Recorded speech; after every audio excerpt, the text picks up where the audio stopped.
Paz Senhor, meu irmão, como é bom estarmos aqui nesse momento onde podemos aprender da palavra do Senhor e juntos também estarmos em comunhão, mesmo distantes uns com os outros. Quero falar como foi importante no culto de domingo, no nosso momento de domingo, estarmos juntos. Foi um trabalho muito grande de muitas pessoas que estiveram ali da nossa igreja. E eu faço um convite a você, mesmo nesse momento que nós estamos aqui, que nós possamos observar a nossa necessidade de culto. O que nos atrai a estar num domingo ali e nessa situação que estamos vivendo de crise, o que temos que fazer de fato para relembrarmos isso? Graças a Deus nós estamos conseguindo, mesmo com todas as dificuldades, mantermos os nossos trabalhos durante a quinta-feira, durante o domingo pela manhã e durante o domingo à noite. Então, meu irmão, minha irmã, eu te convido a estarmos juntos, vivendo dessa verdade, dessa comunhão que o Senhor nos dá, que o Senhor nos traz. Então, nesse momento, para iniciarmos o nosso trabalho, gostaria de pedir para estarmos abrindo no livro do profeta Oséias, no capítulo 14, versículo 8 e o versículo 9. Livro do profeta Oséias, capítulo 14, versículo 8 e o versículo 9. Nós estaremos fazendo essa leitura inicial enquanto os irmãos procuram o livro do profeta Oséias, logo depois de Daniel. Nós estaremos fazendo essa leitura e meditando dentro desse texto. O que esse texto quer dizer para nossas vidas? O que esse texto tem a ver com a pregação que será falada hoje? Então, que nós possamos ter essa reflexão durante todo esse culto que nós estamos aqui, todo esse momento. Que não estejamos aqui apenas como um ritual que a nossa igreja está cumprindo, mas como uma reflexão que o Senhor nos determina aqui nesse momento, que é analisar a sua palavra, a sua Santa Escritura. Então vamos ler o texto. Ó Efraim, que tenho eu com os ídolos? Eu te ouvirei e cuidarei de ti. Sou como o cipestre verde, de mim procede o teu fruto. Quem é sábio que entenda essas coisas? Quem é prudente, que as saiba, porque os caminhos do Senhor são retos e os justos andarão neles, mas os transgressores neles cairão. Amém? Que você possa estar meditando nessa palavra e que nesse momento que estaremos passando por os louvores, você também possa estar junto com a sua família, se alegrando no momento do louvor. Eu espero que você tenha esse refrigério do Senhor, dessa saudade que nós estamos tendo do culto. Então aproveite esse momento e cante também com o Ministério de Louvor. Amém?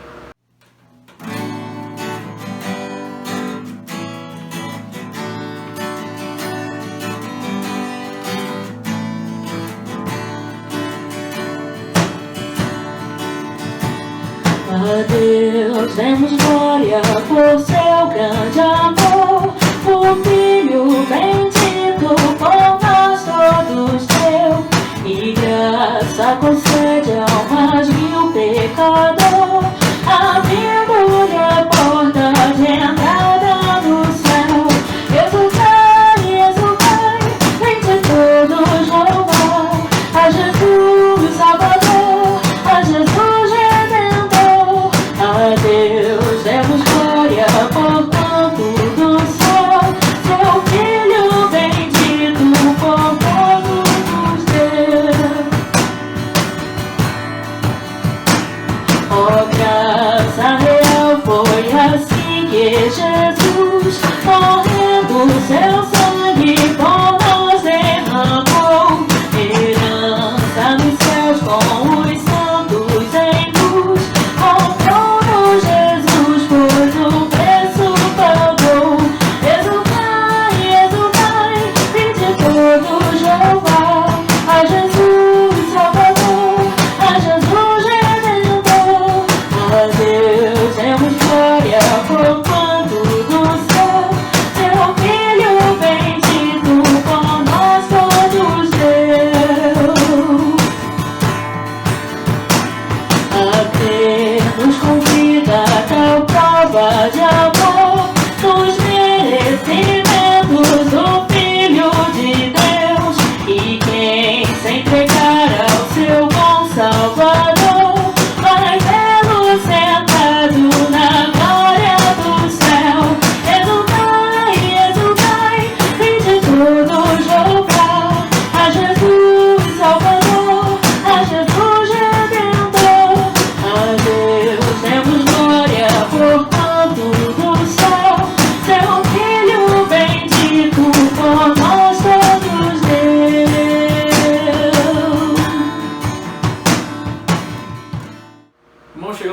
momento da exposição da palavra de Deus. Esse momento que é muito importante, é o momento onde o Senhor fala conosco através da sua Escritura e podemos observar o que Ele tem para as nossas vidas e aplicar nelas a Santa Escritura do Senhor. Nesse momento, gostaria de pedir aos irmãos para estarem abrindo na primeira epístola de Paulo aos Coríntios, a carta aos Coríntios, a primeira carta, no capítulo de número 1, do versículo 10 ao versículo 17. Então, estaremos lendo 1 Coríntios 1, do versículo 10 ao versículo 17. Ressaltar aos irmãos, antes de iniciarmos a leitura, é que no momento nós estaremos, assim como o nosso pastor tem no domingo realizado pregações em série, o que seria essa série, na verdade? É exatamente pregações em cima de um livro ou uma carta da Escritura. Da mesma forma, eu e o seminarista Samuel também estaremos às quintas-feiras trazendo uma série em 1 Coríntios. Então os irmãos vão se habituar, vão ver muitas vezes 1 Coríntios aqui exatamente por esse aspecto, que nós estaremos passando a partir de quinta-feira, todas as quintas-feiras. Nessa quinta-feira serei eu, na próxima quinta-feira Samuel também estará pregando em 1 Coríntios, e assim até o momento dessa pandemia, ou logo após também, nós estaremos dando continuidade a essa carta tão maravilhosa e que traz tantas coisas para nós como igreja e como servos do Senhor verdadeiramente. Então, gostaria de convidar os irmãos para estarmos realizando essa leitura e logo após estaremos orando para a exposição e aplicação da palavra do Senhor. Amém? Assim diz a carta aos Coríntios, no capítulo 1, do versículo 10 ao versículo 17. Rogo-vos, irmãos, pelo nome de nosso Senhor Jesus Cristo, que falei todos a mesma coisa e que não haja entre vós divisões. Antes, sejais inteiramente unidos na mesma disposição mental e no mesmo parecer. Pois a vosso respeito, meus irmãos, fui informado pelos da casa de Cloe de que há contenda entre vós. Refiro-me ao fato de cada um de vós dizer: eu sou de Paulo, e eu de Apolo, e eu de Cefas, e eu de Cristo. Acaso Cristo está dividido? Foi Paulo crucificado em favor de vós, ou foste porventura batizados em nome de Paulo? Dou graças a Deus porque nenhum de vós batizei, exceto Crispo e Gaio, para que ninguém diga que fostes batizados em meu nome. Batizei também a casa de Estéfanas. Além deste, não me lembro se batizei algum outro, porque não me enviou Cristo para batizar, mas para pregar o Evangelho, não com sabedoria de palavra, para que se não anule a cruz de Cristo. Amém? Vamos estar orando por esse momento? Senhor, muito obrigado, Pai, pela sua Escritura, que nós temos acesso a ela. Muito obrigado, Pai, porque através de tanto esforço o Seu Espírito Santo nos concedeu essa palavra, Pai, e podemos observar através dela a sua exposição do texto, Pai, e a aplicação para nossas vidas, Pai. Que o Senhor nos conduza, Pai, e que o Seu Espírito Santo fale aos nossos corações com a devida interpretação, Pai. Muito obrigado por tudo, em nome de Cristo. Amém. Irmãos, como foi falado no início, nós iremos estar trazendo uma série em 1 Coríntios, não é? Então, qual a importância de sabermos do contexto daquela igreja, do porquê daquela igreja? Se os irmãos observarem, nós sempre estamos falando aqui, geralmente, quando são cartas de Paulo ou Evangelho, a respeito do contexto. Nós precisamos saber do contexto para entender o que aquele povo passava naquela época. Porque senão nós não conseguiremos entender. Então, como estamos falando da igreja de Corinto, nós podemos observar que Corinto era uma cidade, uma igreja que estava localizada na cidade de Corinto, na Grécia. Então, a Grécia, naquele tempo, depois de Cristo, ela vivia uma grande explosão por causa da filosofia, o que já era um marco naquele local. Na Grécia, se os irmãos observarem, a filosofia surgiu de uma forma muito forte. Então, aquela cidade tinha uma grande influência filosófica, o que, se pararmos para perceber, não seria muito diferente com a igreja também. Se hoje analisarmos, no Rio de Janeiro, a gente, querendo ou não, temos um certo tipo de influência sobre a tradição, sobre a cultura do Rio de Janeiro, e às vezes a nossa igreja é afetada, por mais que não vivamos em tal prática. Mas aquela igreja, ela tinha essas circunstâncias que estavam ao seu redor. Também era um local de muito acesso de comerciantes o tempo todo. O tempo todo navios chegavam e distribuíam coisas, assim como um grande comércio, assim como nós temos a cidade do Rio de Janeiro, a nossa cidade, que nós sabemos muito bem como é que é feito tudo isso. Turistas vêm, turistas vão, e também não era diferente. O comércio era muito forte. Existia também a via Enácia, como na última pregação que eu trouxe, em Filipenses, essa mesma via passava por ali, e era uma via muito importante. Então, todas essas circunstâncias afetavam a cidade de Corinto. Não à toa também o culto a Afrodite da mitologia grega, dos deuses gregos, que a gente tanto ouve falar popularmente ou através de alguma história. Então todas essas circunstâncias afetavam diretamente a igreja de Corinto. E nós podemos observar que a igreja de Corinto ela foi fundada por Paulo. E Paulo nutria um grande amor por aquela igreja. Até porque Paulo foi chamado para o Evangelho, proclamou o Evangelho naquele local, ficou durante 1 ano e 6 meses naquele local, até começar um grande burburinho de judeus, como de costume, em muitas das suas cartas e também no livro de Atos, essa caça ao apóstolo Paulo. E dentro disso ele escreve uma carta aos Coríntios. E como ele fala dessa carta, como é que chega essa carta? Ela chega através de alguns irmãos que nós observaremos no texto, que nos tratam a respeito de assuntos rotineiros da igreja.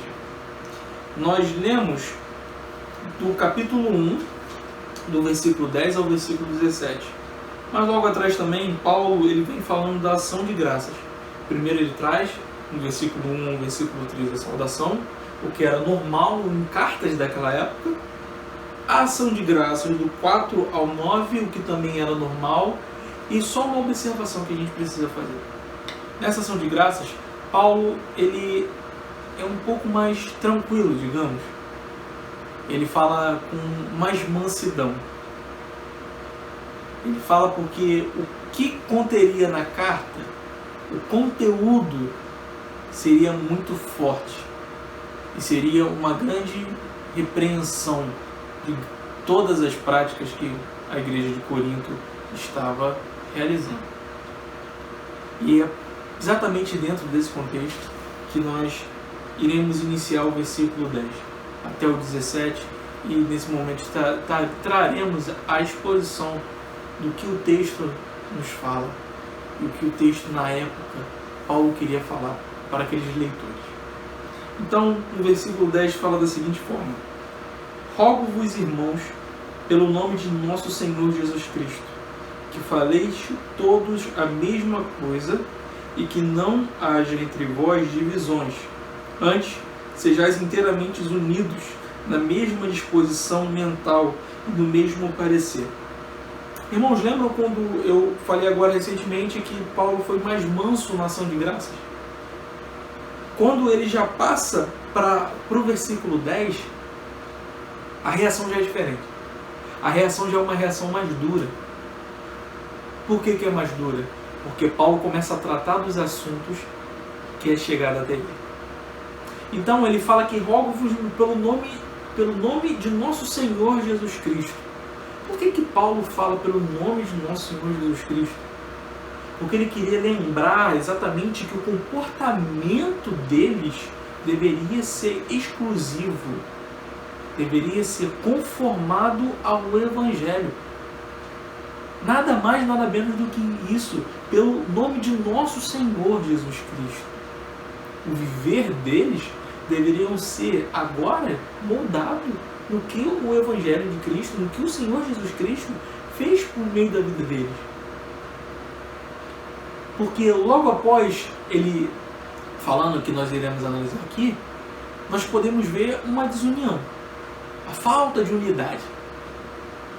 E a partir do momento que o viver deles é elevado a Cristo, eles são regenerados, eles são uma nova criatura. Então eles já não praticam as mesmas coisas que ele praticava. Então Paulo ele já inicia rogo os irmãos pelo nome de nosso Senhor Jesus Cristo, apelando ao Senhor da vida deles. E continuando, ele fala que falei todos a mesma coisa e que não haja entre vós divisões, antes sejais inteiramente unidos na mesma disposição mental e no mesmo parecer. É um trecho muito longo, não é? Mas Paulo aqui ele traz 3 situações. Que situações são essas? 2 situações são boas, que são a seguinte: que faleis a mesma coisa e que sejais inteiramente unidos na mesma disposição mental e no mesmo parecer. Como falei, através de Cristo, através dessa graça, nós podemos ser unidos como igreja. Então, o que os coríntios deveriam ter? Não faleis todos a mesma coisa, uma só voz. É essa a questão que eles deveriam ter. Falar a mesma coisa. Por mais difícil que saibamos dessa realidade, a igreja ela é um corpo. Um corpo ele não é separado, ele é junto. Nós observaremos mais para frente que Paulo fala a respeito desse corpo, desse amor. Então, ele fala a respeito dessa voz.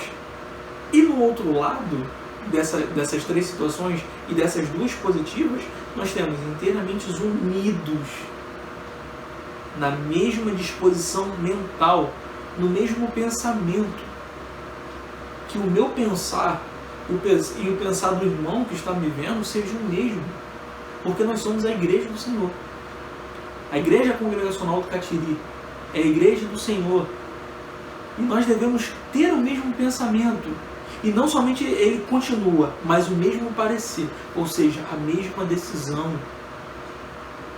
Trazer algo coeso. Não algo de uma forma dissoluta. Algo espalhado. Não, irmão. Mas sermos da mesma forma. Porque pelo nome de nosso Senhor Jesus Cristo, por causa da graça de Cristo, nós podemos ser assim. Mas faltou uma situação. Não haja entre vós divisões. Por que eu deixei ela por último para falar? Porque essa divisão ela vai permear ela vai passar durante todo esse trecho que nós estamos lendo. E eis aí o grande problema daquela igreja. Essa divisão. E sem falar nos outros 1000 assuntos que nós estaremos juntos aprendendo dentro da palavra. Mas Paulo ele traz essa questão de não haver divisões por causa da unidade. Esse mal ele destrói a unidade que há dentro da igreja. A divisão. Se acabamos de falar a respeito do corpo, um corpo é unido, como eu irei estar dividido no meu corpo? Temos percebido assim, né? Mesmo em meio a essas circunstâncias, dessa distância e dessa saudade que temos dos outros. Porque somos unidos, somos corpo. Né? Como é bom estarmos durante o culto público cantando que somos corpos e assim bem ajustados. É exatamente Paulo traz essa reflexão para aquele povo. Vocês devem andar juntos, no mesmo pensamento, numa só voz, no mesmo parecer, porque a divisão, ela acaba e é um mal para a unidade da igreja. Então esse não deve ser o pensamento de vocês, porque o Cristo, o Senhor das suas vidas, Ele os trouxe para a santificação e para o amor e a paz com todos. Então, através disso, como Paulo descobre tais coisas? Como falamos, emissários, mensageiros enviaram informações a respeito para Paulo. E é o que a gente vai ler no versículo 11. Pois a vosso respeito, meus irmãos, fui informado pelos da casa de Cloe de que há contenda entre vós. Preste atenção, irmãos. Esses irmãos da casa de Cloe provavelmente eram da família de Cloe. Muito provavelmente Cloe também era uma mulher rica. Uma mulher que tinha dinheiro e seus funcionários, digamos, eles iam para Éfeso e para Corinto o tempo todo. Isso é um dos apontamentos que nós temos. Mas, de fato, o que nós podemos ter total certeza é que essas informações chegaram a Paulo. Muito provavelmente esses irmãos que levaram informação para Paulo, eles eram homens de confiança. Homens que eram íntegros e que provavelmente não habituavam ali no meio daquele povo de Corinto. Talvez não congregavam naquela igreja, muito provavelmente. E uma observação é que a carta de 1 Coríntios foi escrita em Éfeso. Então os irmãos provavelmente eram da igreja de Éfeso, da cidade de Éfeso, foram em Corinto e observaram tais situações. Olha, se eles observaram tais situações, muito provavelmente o povo de Corinto também recebeu tais situações. O povo de fora, a população, via o que a igreja passava, o que a igreja vivia. Então, como nós falamos, pelo nome do nosso Senhor Jesus, no versículo 10, como o exemplo que eles deveriam dar de Corinto era visto pelo povo.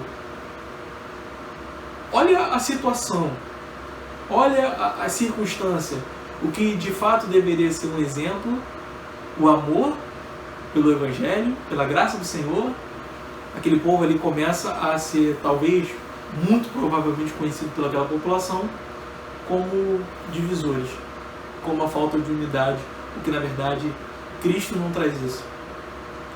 E ainda mais, Paulo, como uma liderança espiritual daquele povo ali, ele não ouve por parte da igreja os problemas. Ou seja, eles não chegaram a Paulo e falaram assim: Paulo, estamos com tais problemas, tais, apresentamos dessa forma, dessa divisão que está ocorrendo e queremos do Senhor uma instrução. Não, Paulo soube de terceiros.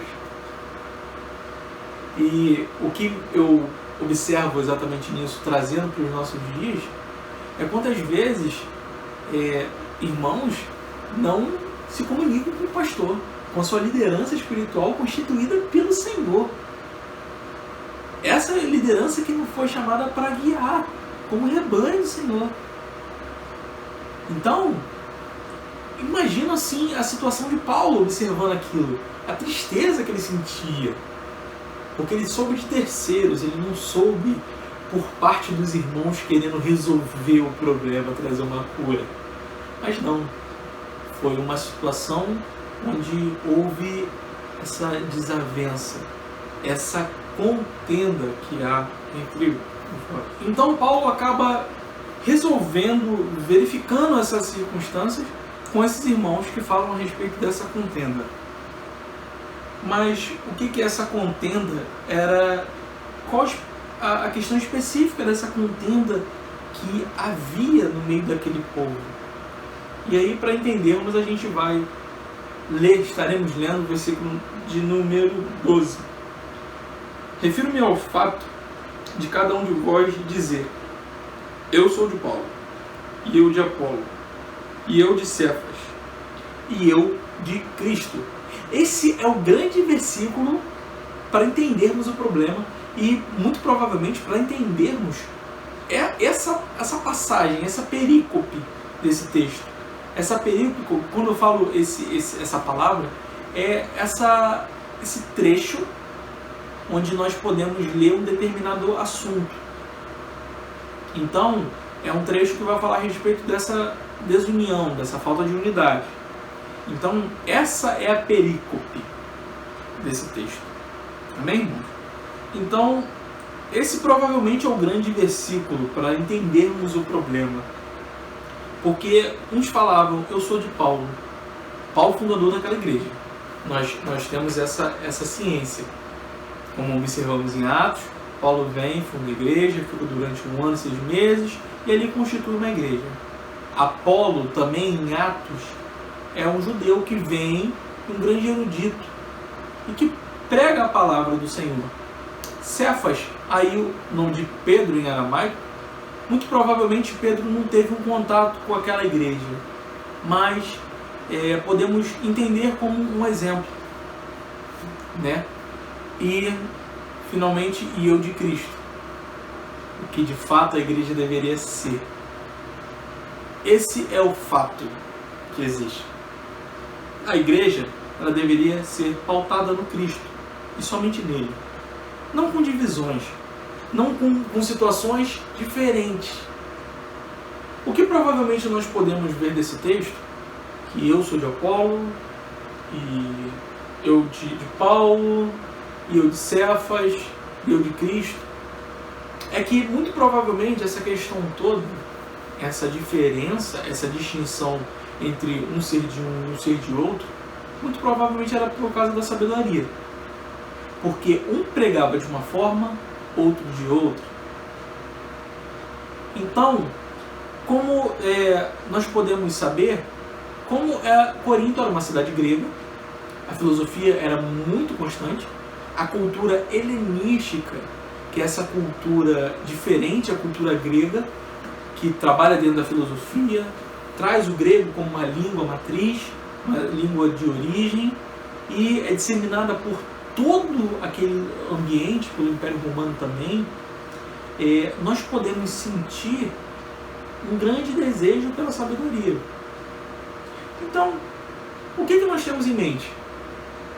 Que Paulo fala de uma forma, e Apolo, sendo muito eloquente, ele consegue falar de uma forma esplendorosa, uma forma diferente.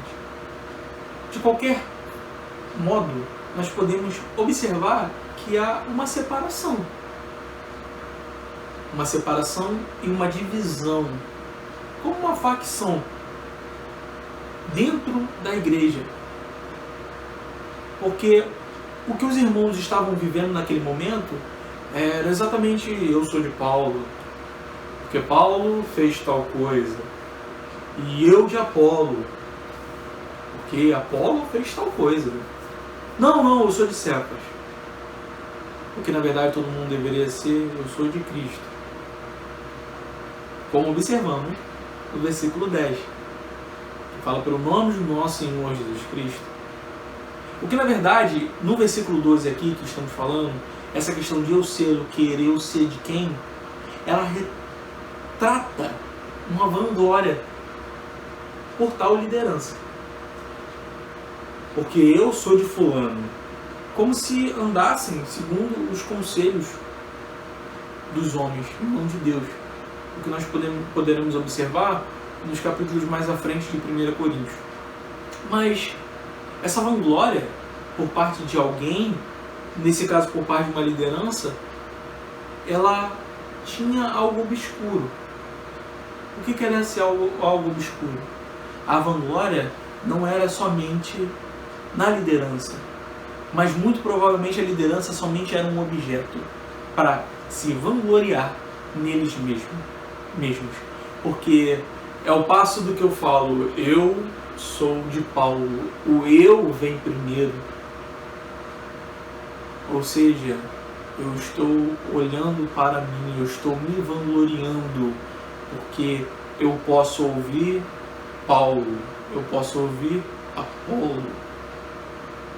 Essa vanglória que não provém de Cristo, essa vanglória que a palavra de Deus condena em todo o tempo, porque essa vanglória, ela demonstra o pecado do homem, ela demonstra como esse homem falhou e falha perante o Senhor, e o quanto ele se ama em prol de menosprezar o outro. Não à toa que nós observaremos em 1 Coríntios muito a respeito do amor. Então, que os irmãos possam estar observando esses momentos que estamos falando mais para frente e lembrar desse momento quando o seminarista Samuel ou eu também estivermos pregando e nós falarmos, porque nós devemos em todo tempo observar o que a palavra do Senhor nos fala. Então esse povo ele tinha uma vanglória dentro disso. Essa vanglória de fato trazia uma divisão. E essa divisão nós podemos observar que Paulo tem o conhecimento dela e ele fala a respeito da unidade. Então, ele no versículo 13, ele decide fazer o entendimento daquele povo. E aí nós vamos ler o versículo de número 13. Acaso Cristo está dividido? Foi Paulo crucificado em favor de vós? Ou foste porventura batizados em nome de Paulo? Paulo ele traz duas perguntas, e essas duas perguntas, para o entendimento daquele povo, ela é a sequência do que o versículo 12 fala. Ora, foi Paulo mesmo que produziu isso? Porque vocês estão falando como eu sou de Paulo. Por acaso esse evangelho que mudou a vida de vocês foi Paulo? E aí ele vem, acaso Cristo está dividido? Cristo pode ser dividido ou o pensamento da igreja é único? Eu posso dividir o Senhor? Ou não? Ele relata que o pensamento da igreja deve ser único. Não somente nisso, ele continua, foi Paulo crucificado em favor de vós? Ou foste porventura batizados em nome de Paulo? Foi Paulo que morreu pela salvação de vocês? No caso aqui ele falando, né? Fui eu que morri por vocês? Ou foi o Cristo? E se foi o Cristo, como nós sabemos que foi, por acaso ele pode ser dividido? Irmãos, observai o quanto o Senhor nos chama à união. E o que Paulo faz aqui é voltar totalmente para o Cristo, para a obra da salvação das nossas vidas. Ou seja, ele queria exatamente isso. Não fui eu que fiz nada, pelo amor de Deus, não fui eu que fiz tal coisa. Pelo contrário, tudo foi o Cristo. Tudo na vida de Paulo, ele sabia que era a obra soberana do Senhor. E por essa obra soberana, ele vivia. Não à toa nós podemos observar em Filipenses, quando ele, naquela grande tribulação, na prisão, escreve a carta, sendo preso, fala para o povo da perseguição, e ainda fala que tudo posso naquele que me fortalece. Porque quando ele fala isso, ele, na verdade, ele está trazendo um conjunto do quê?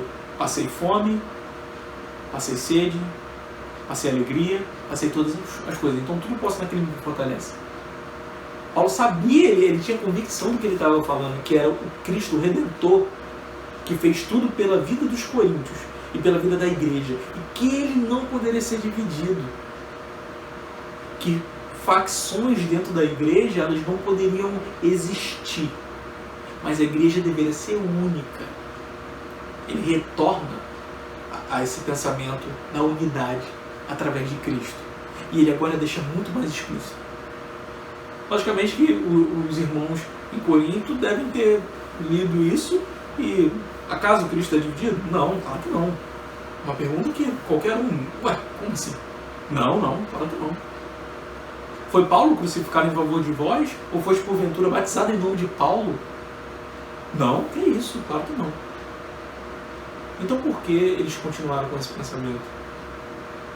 Porque quando Paulo fala a respeito desse batismo, ele fala em nome do Senhor. Porque é no nome de Cristo que todas as coisas estão. A salvação está em Cristo, somente no Cristo. E dentro dessa salvação, dentro desse batismo, nós iremos ler que são 3 versículos que são quase resumidos em um só, o versículo 14, o versículo 15 e o versículo 16, que vai falar literalmente a respeito desse batismo. E fala da seguinte forma: o 14: dou graças a Deus, porque a nenhum de vós batizei, exceto Crispo e Gaio. 15: para que ninguém diga que fostes batizados em meu nome. 16: batizei também a casa de Estéfanas. Além destes, não me lembro se batizei algum outro. Como ele fala que ele dá graças a Deus, porque nenhum de vós batizei. A gente pode observar que já há uma distinção pelos nomes que ele fala no 14, no 15 e no 16. Por que ele dá graças a Deus? Porque esses membros a qual ele falou, Crispo, primeiro, ele era o principal na sinagoga. A gente pode observar isso em Atos 18. Então, ele foi o primeiro que creu sobre a obra de Salvador. Gaio, ele é hospedeiro de Paulo e de toda a igreja quando Paulo escreve a carta de Romanos. Então, também estava ali junto de Paulo. Estéfanas era provavelmente o líder da igreja em Corinto. O primeiro, como fala em 1 Coríntios 16:15, que foi separado para o serviço cristão naquela região chamada Caia. Então, nós temos aqui cooperadores do Evangelho de Paulo. Esses cooperadores, eles entenderam a respeito do Cristo, eles entenderam a respeito dessa unidade. Então, eles não iriam, como crentes no Senhor, fazer essa facção. E principalmente eles que estavam ali com Paulo em algum momento.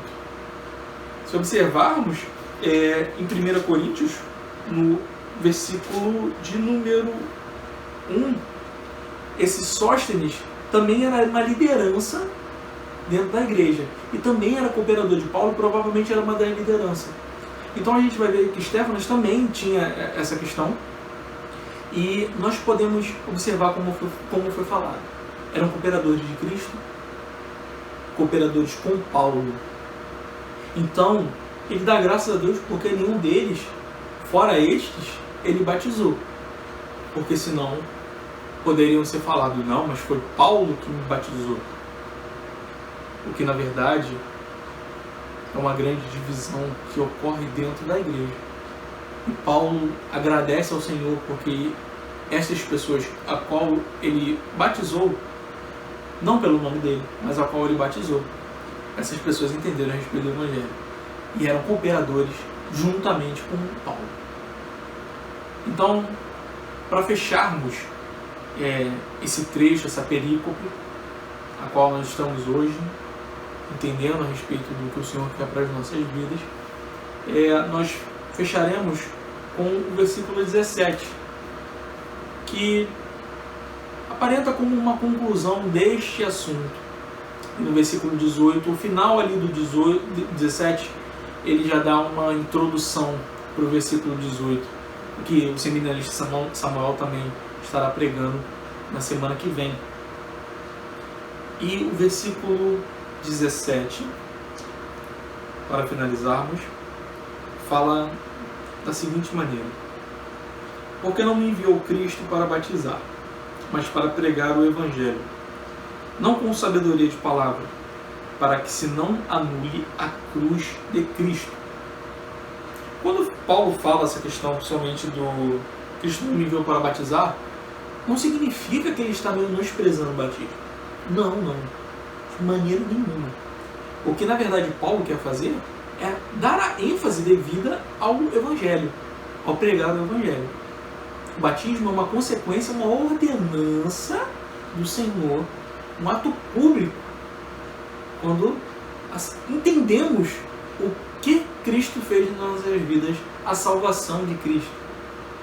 Então ele não está menosprezando, mas ele está relembrando que ele foi chamado para pregar o Evangelho, independente de todas as circunstâncias, independente de tudo que ocorra, não por glória dele, mas muito pelo contrário, porque o Senhor o chamou. Todos nós conhecemos a história de Paulo. Foi o Senhor que o resgatou. Paulo, tão zeloso, já ia perseguir. De perseguidor virou perseguido. Então, ele dava ênfase total ao Evangelho. E a ordenança ele não menosprezou, ele não deixou de lado. Mas ele exatamente falou tudo num conjunto. Por quê? Porque quando ele pregou o Evangelho, ele falou no 17, no final, não com sabedoria de palavra, para que não se anule a cruz de Cristo. Não de uma forma gostosa de ser ouvida, para alguém que é muito erudito, uma pessoa muito culta, digamos, ouvir de boas palavras diferentes, né? Ou não, talvez uma palavra que massageie o seu ego. Não, na verdade, não com sabedoria de palavra, para que não se anule a cruz de Cristo. Essa cruz de Cristo é suficiente. Esse de fato é o Evangelho. E aí nós observaremos nos versículos seguintes o que tem essa mensagem da cruz. Mas pararemos aqui no 17, entenderemos exatamente isso. Paulo passou por toda essa circunstância, pregou aquele povo, aquela igreja foi estabelecida, e agora eles começam, de uma certa forma, divisões dentro da igreja. O que essas divisões trazem? Elas trazem a falta de unidade que o Cristo condena. O que Cristo nos estabelece, nos determina é a unidade, como igreja do Senhor. Então, ele termina esse versículo tão lindo, não com sabedoria de palavras, para que não se anule a cruz de Cristo. Ou seja, não foi por mim, pela minha forma bonita ou eloquente de falar, pelo meu grego muito sofisticado, muito lapidado. Não, foi por Cristo, somente por Ele e pela cruz, que é suficiente para tudo em nossas vidas. Então, eu irei trazer somente uma aplicação para os irmãos nessa noite. Tivemos agora a exposição do texto e agora passaremos para a aplicação em nossas vidas. E a aplicação que eu trago, ela fala a respeito da raiz de todos os males. Esse pecado que nos acaba, que nos transforma de uma forma triste, longe do Senhor. Quem não entendeu esse Evangelho, longe do Senhor. A idolatria em nossas vidas gera uma ameaça para o Evangelho e expõe o nosso pecado. Essa é a única aplicação de hoje. Por que eu falo isso? Porque esse povo, pelo que nós observamos, eles se vangloriavam porque eu sou disso, eu sou dessa pessoa, eu sou dessa pessoa, eu sou disso, eu sou daquilo.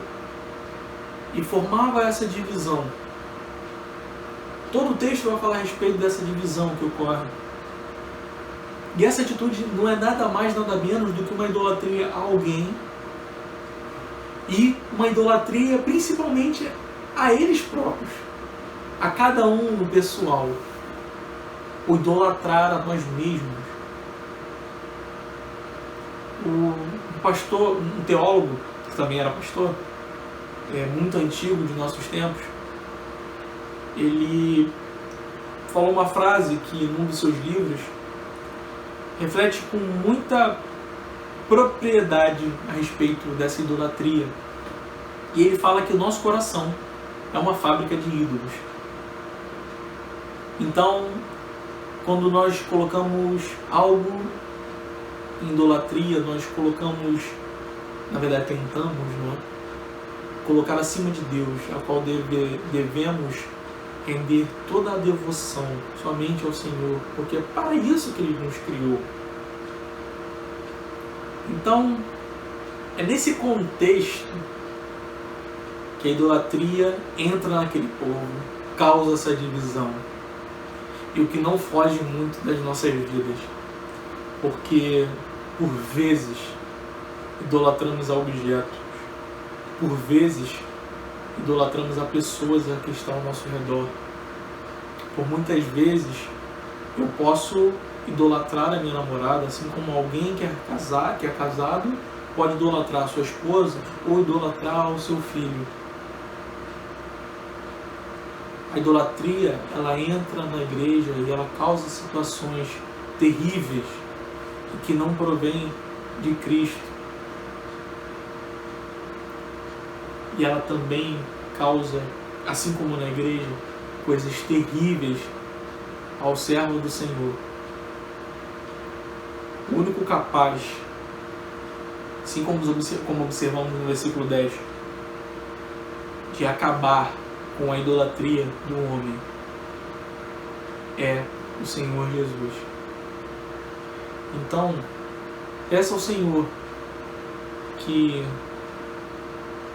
Ele ilumine a respeito do que o Evangelho nos traz, do que a Escritura nos faz, em algo que possamos estar idolatrando, e que a nossa devoção, o nosso viver, seja para Ele, que de fato possamos viver para a glória de Deus e sempre realizarmos a autoanálise, nos analisarmos, pedimos ao Senhor para sondar o nosso coração e para nos livrar de tão grande situação, que é a idolatria. Mas louvado seja Deus, porque temos a possibilidade de fugir da idolatria através de Cristo. Porque esse Evangelho chegou a nós e possamos colocar em prática. Que possamos observar isso no nosso particular. E que possamos observar como esse efeito da idolatria, ele afeta diretamente a igreja, não é só no pessoal, mas é no todo, porque somos corpo, somos unidos. E o que isso tem causado? Então, nesse momento, nós estaremos orando e pedindo ao Senhor que nos guie no caminho correto, no caminho que devemos seguir. Amém? Vamos estar orando? Senhor, Sua palavra está aqui. Acabamos de entender sobre ela e sobre o que ela tem a nos dizer. Que o Senhor nos guie a fazer de acordo tudo com a Sua vontade, tudo com o Seu querer. Que não venhamos a idolatrar alguma pessoa ou algum objeto, mas que venhamos a ter total devoção ao Senhor. Porque observamos em Sua palavra o que esse sentimento traz para a igreja, traz para o pessoal, traz para nós. Como esse povo foi atingido pela desunião, pela falta de unidade proveniente disso. Então que o Senhor retire isso dos nossos corações e que Sua graça esteja conosco.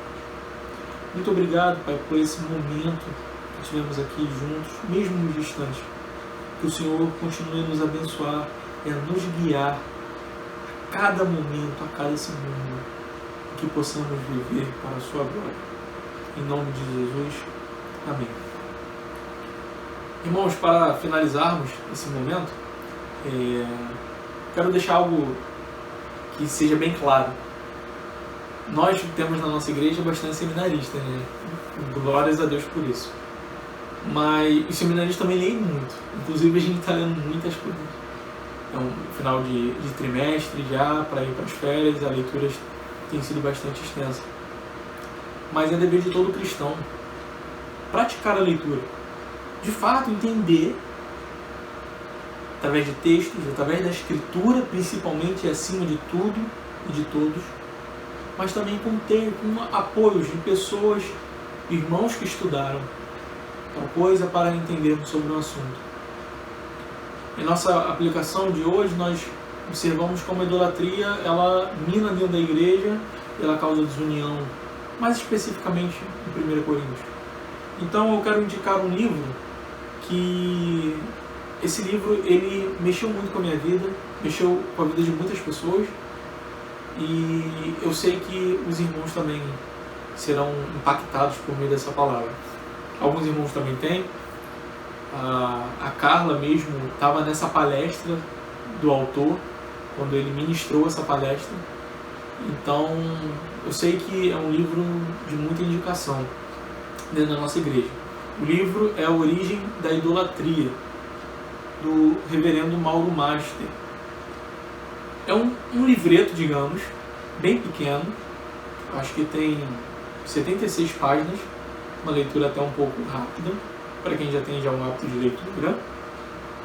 E fala a respeito, assim como a gente já leu o título, a origem da idolatria. Como a idolatria entrou no ser humano e como a idolatria tem seus efeitos. Como necessitamos fugir disso.